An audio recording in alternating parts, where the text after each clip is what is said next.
Where the law is supreme, even the president cannot be above the law. Everyone is subject to the rule of law. This is the courthouse, and I'm Itohan Olomu-Agbodo. We'll take a quick break and we'll be right back. Stay with us.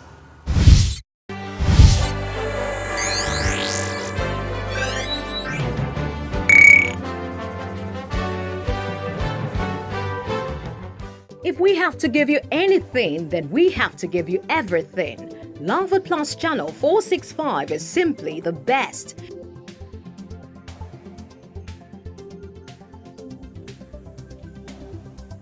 Because we have something for every member of the family. So dads, keep the team spirit going on with our intriguing sport highlights and reviews.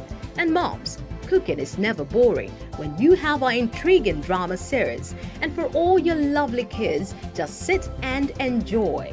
This, and oh this. I told you, we have something for everyone. Because we are indeed all about you. So keep it locked on Love Plus Channel 465 on Star Times.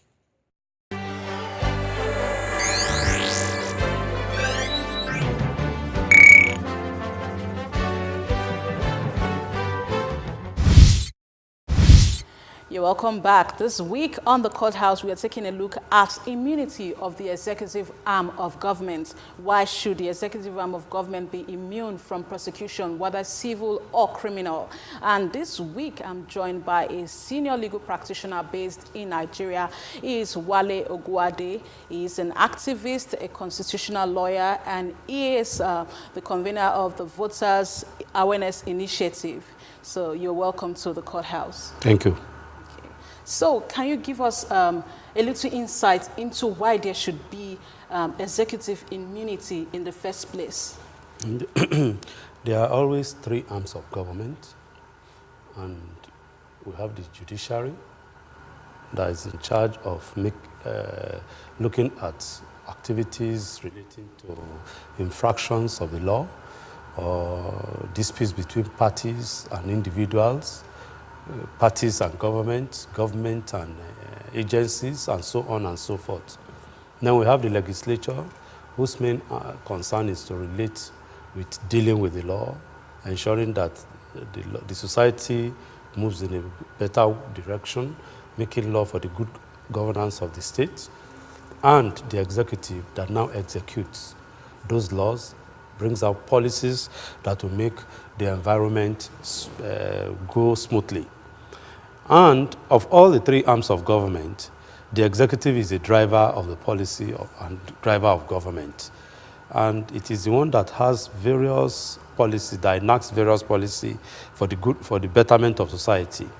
And along the line and in the process of enacting policies, there is a possibility that some people will be shortchanged, some people will feel offended, some people may run foul of the law, some people's interest may be abridged or aborted or disturbed, and they may want to take recourse to the law courts to sue the government, either to stop the government from taking one step or the other, or particularly really looking at the government officer taking that policy or bringing out that policy against him or her interest personally, without looking at it that it is for the good of all.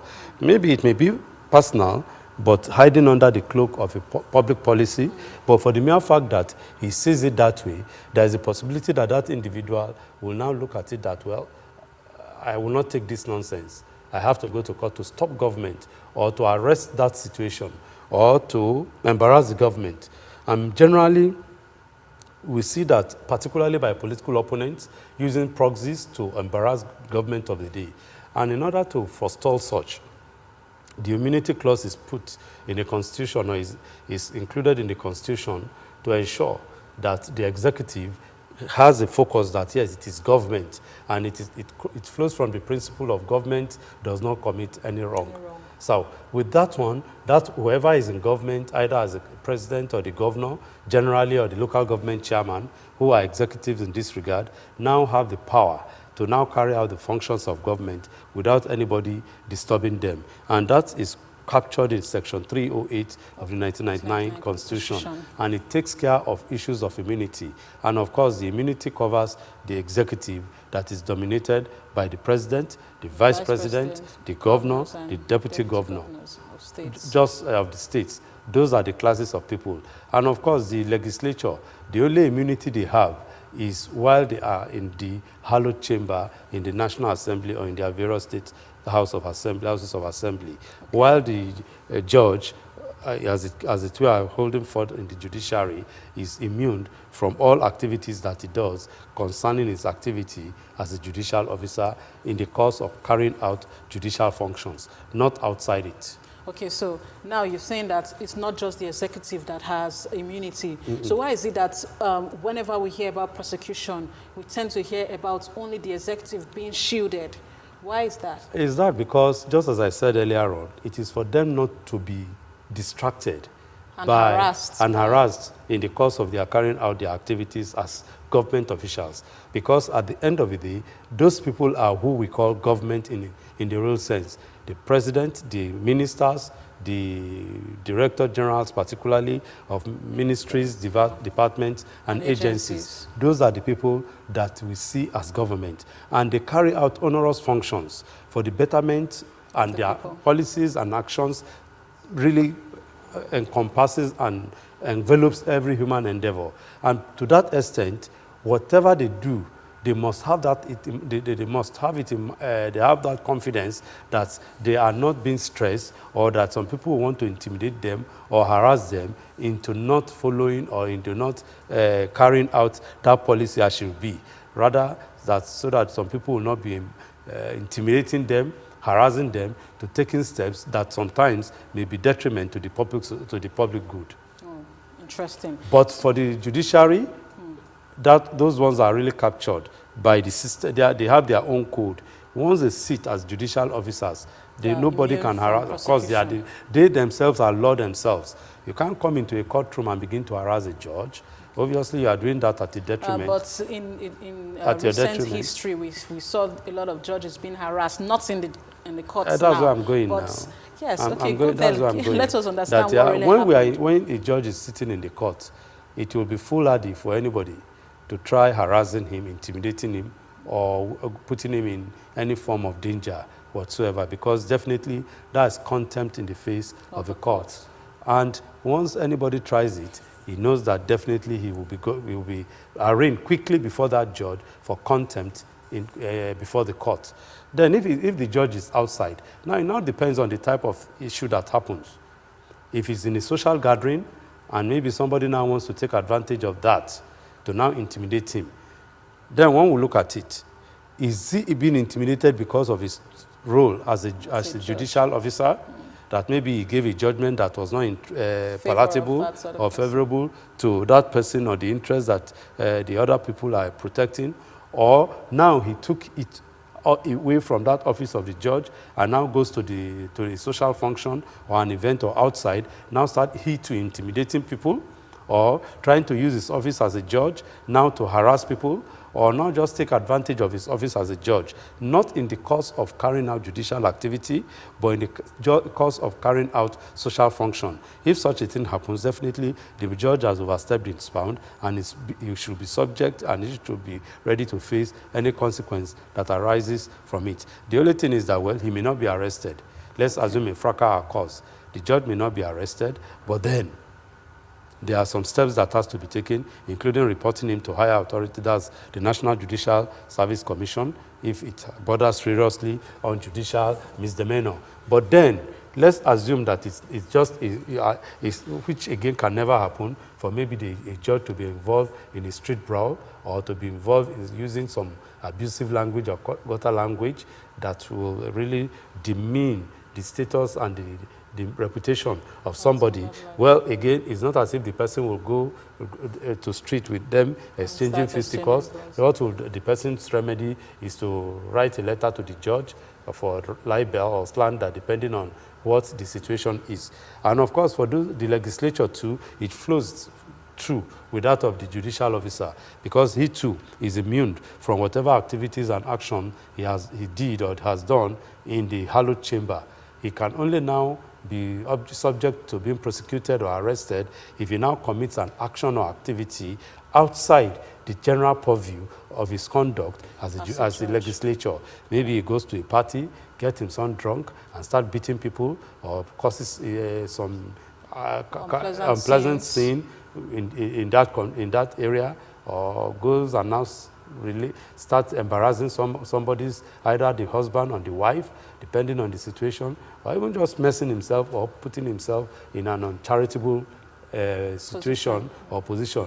All those things are things that, yeah, he can be called to order in terms of maybe arrest, maybe even harassed or embarrassed by the people. Now looking specifically at the executive arm of government, because they seem to be really totally immune. So don't you think that there's abuse of this immunity provision based on the provision of Section 308 of the 1999 Constitution? Yeah, if there's any abuse, definitely such people or whoever sees that abuse or is a victim of that abuse definitely do approach the court.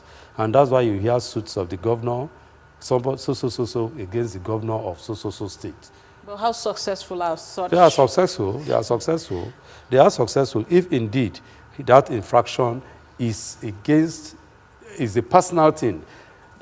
Why the element that will be proved is that action taken by the governor was not in the interest of the public good, but it was taken personally against him, maybe because of some personal scores.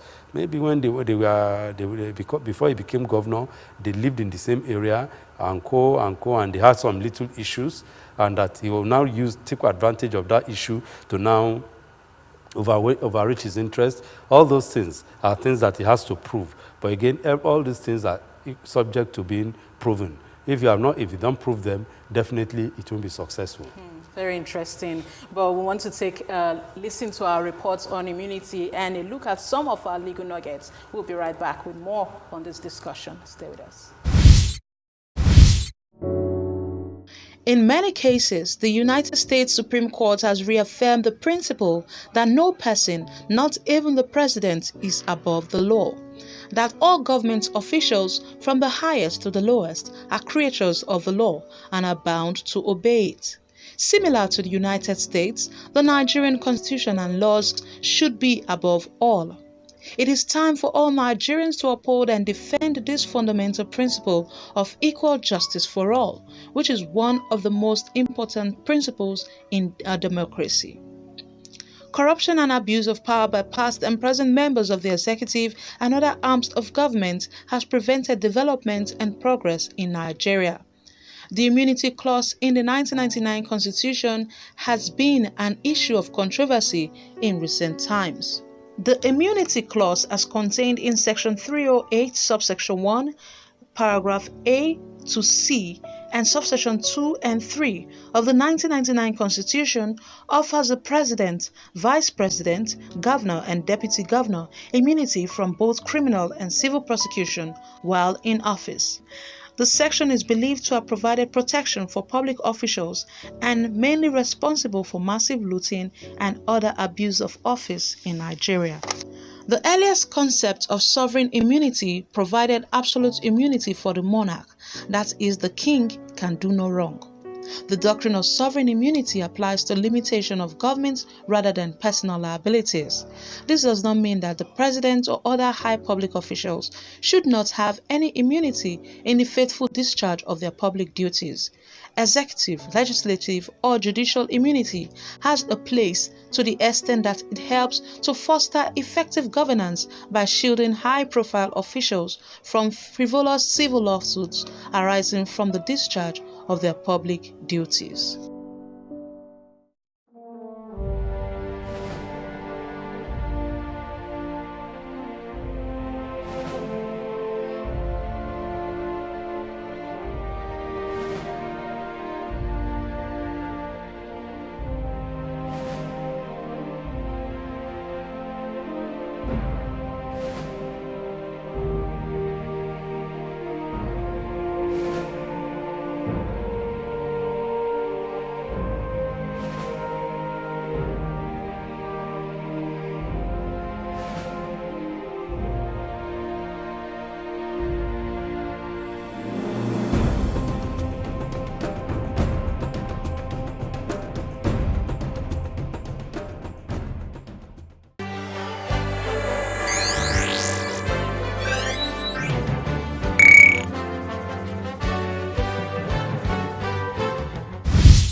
welcome back. This is the Courthouse, and this week we've been talking about immunity, especially looking at the office of the executive, the president, the deputy president, the state governors, and their deputies. And this provision is captured in Section 308 of the 1999 Constitution as amended. And I am still with Wale Ogwuade, who is the president of the Voters Awareness Initiative, is also a constitutional lawyer, a human rights activist, and so on and so forth.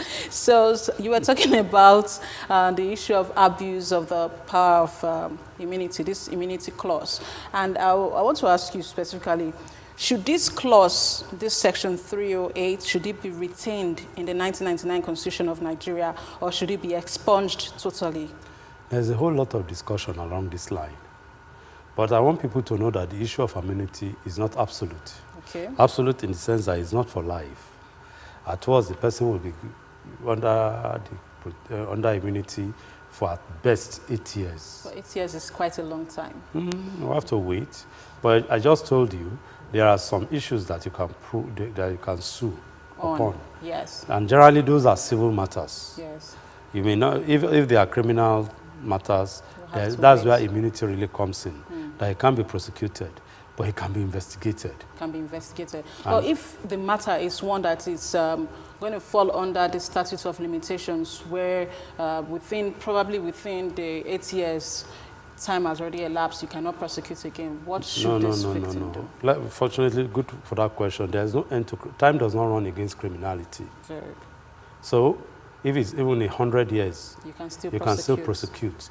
And what is more important is that it's even better that investigations are carried out. So if there's an infraction, particularly in terms of mismanagement of finances, misdeeds as it relates fraud, to maybe even being involved in killing or murder or assassination or any criminal act of that nature, including maybe embezzlement or helping in money laundering, or even in siphoning the state treasury, or helping his friends to state wealth, or dipping in hands in the state treasury, or not following due process in carrying out one act or the other. All those things are what, of course, can be taken as breach of trust, criminal breach of trust, and so on.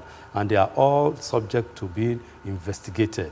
And once he's investigated, the investigating agency may, maybe for the sake of the immunity issue, just keep the report of the investigation in a safe place. And if the investigation agency decides to make it public that, yeah, we have investigated and we have found Mr. Governor responsible for the disappearance from the state coffer of the sum of 2.5 billion naira, including another 200 million naira for the transport allowance of top civil servants, and another 1.2 billion naira medical allowances, and so on and so forth. They list all those infractions, and it will just be there, it's kept in abeyance. Then, when he is now out of office, even if it's 8 years, then he is taken in for it. And that's why I know that some of these executive officers, that's governors particularly, once they leave the office of governor, they quickly ensure that they seek a refuge in the Senate. And of course, the Senate does not have immunity for them as it is. Okay, so even if they go to the Senate, which some people term as a retirement home, they can also be prosecuted. Okay, so now we know that this immunity is not a concept that is strictly Nigerian. We have it in the US and some other countries. Can you compare what obtains outside of this jurisdiction with what's going on here? Nigeria is a different kettle of fish.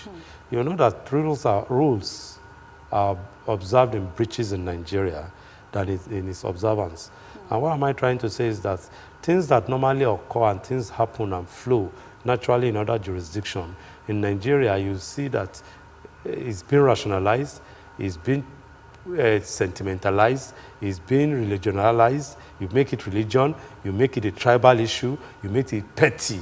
And you see that when somebody is arrested from a particular part of the country, you see some people now going around and start shouting that leave our son alone, leave our daughter alone. And this person has committed serious infraction.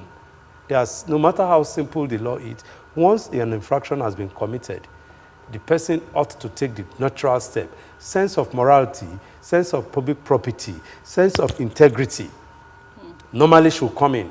That's why the laws are, the laws are copied. That's what obtains. At the slightest of, infraction, at the slightest, even if it's just accusation, the person who is involved resigns or he steps aside. That, okay, carry out investigation on me. Or the system will say, we want to investigate you. And nobody goes around making any noise or calling sentiments or making any unnecessary capital out of that situation. But in Nigeria, you find out that immediately his tribal people, his tribe people, immediately his religious sect, immediately his classmates, immediately his townsmen, they all now jumped on the free. They now said that he's been persecuted, he's been witch hunted, he's been from particular parts of the country. It shouldn't be. If all these things are not taken off, if all these things are not arrested, there is no way that Nigeria will attain that level of development that other countries have gotten to. Because all these things are issues of probity, they are issues of rule of law, they are issues of procedure. And once you bend procedure, once you allow sentiments to take over, definitely won't go anywhere. And that's why Nigeria is still where it is today. Okay, very interesting. Can you just give us one line of recommendation or reform you'd like to see in terms of this Section 308?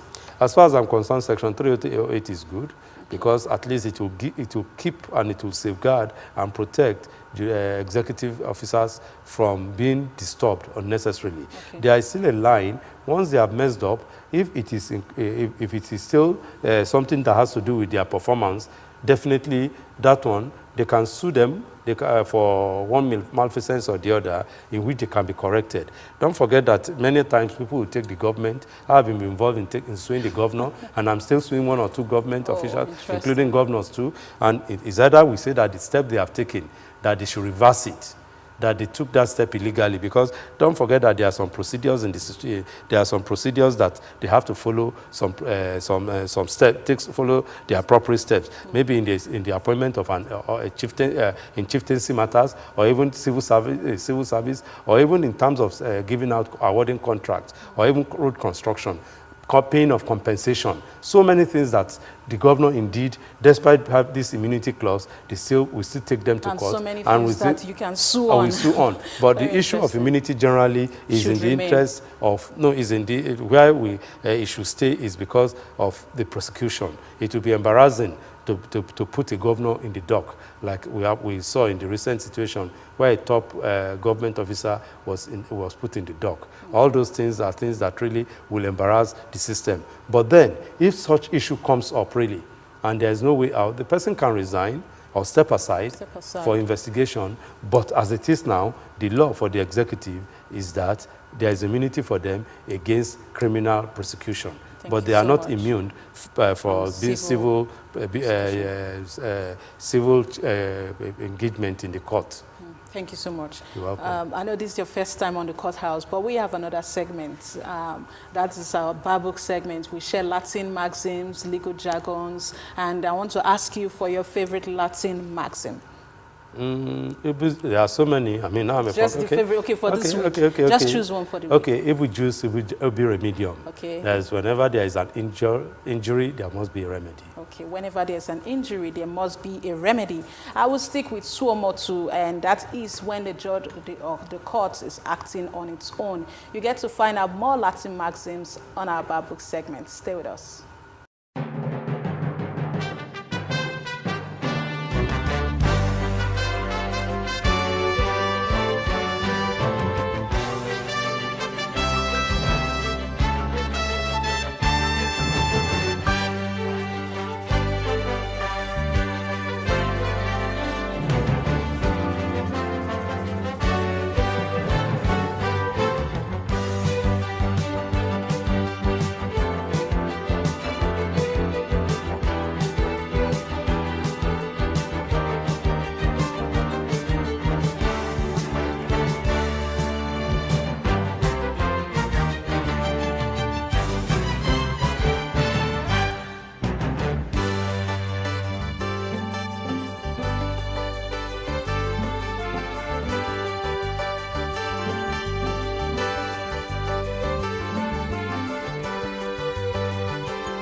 You're welcome back. This is still the courthouse. You sent in some questions, and our legal expert is standing by to provide answers to your questions. Take a listen.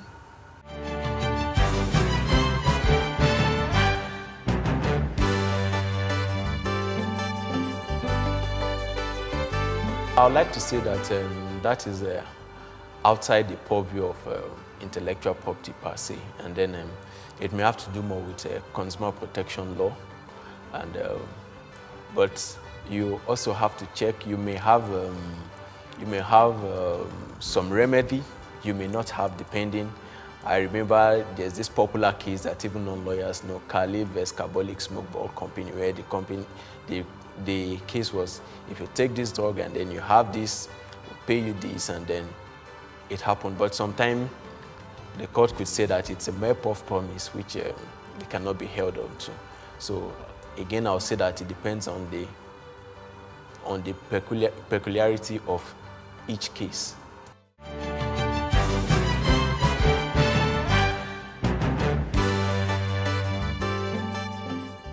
Well, that's the much we can take this week on the courthouse. This week we had Olomu-Agbodo talking about executive immunity. We must say thank you so much for making our time to be here, sir. To God be the glory. And if you have comments for us, you have questions, we'd like you to send those questions in. We'll be having a special question and answer segment very soon, and we'd like your questions to come in so that we'll treat them for you. You can log on to our website on www.loveoplus.org to get comments, to get updates, and you can also send messages to numbers that will be showing on your screen now. I am Olomu-Agbodo, and my advice for you is don't just get mad, go get a lawyer. Bye for now.